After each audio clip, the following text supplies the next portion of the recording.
வணக்கங்க. நம்ம உதவாநிதி அண்ணனை பாராட்டலான்னு நினச்சேன். பெரிய மனசோட வாகனங்களை வேண்டான்னு சொல்லியிருக்காங்களே, நானும் நினச்சேன். நம்ம தளபதி பாரபட்சம் இல்லாமல் தான் கொடுத்துருக்காரு. யாரையும் இதில் ஏற்றத்தாழ்வுகள் பார்க்கக்கூடாதுன்னு நினச்சி செஞ்சுருக்காரு.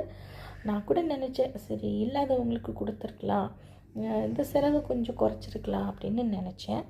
அப்புறம் ஆதவன் சொன்னாங்க, அவர் பாரபட்சம் பார்க்கல, நாங்களும் அந்த முடிவில் தான் இருக்காங்க அப்படின்னு. உதவாநிதி கூட்டத்தை சேர்ந்தவங்களுக்கு அது தோணும் போது நல்ல கூட்டம் நமக்கு தோணாமல் போயிடுமாங்க? அதெல்லாம் தோணும். அதெல்லாம் என்ன பண்ணுமோ அதை பண்ணுவாங்க. ஆனால் அவரே இன்னும் கவர்மெண்ட் குவார்ட்டர்ஸில் தான் இருக்காராமா.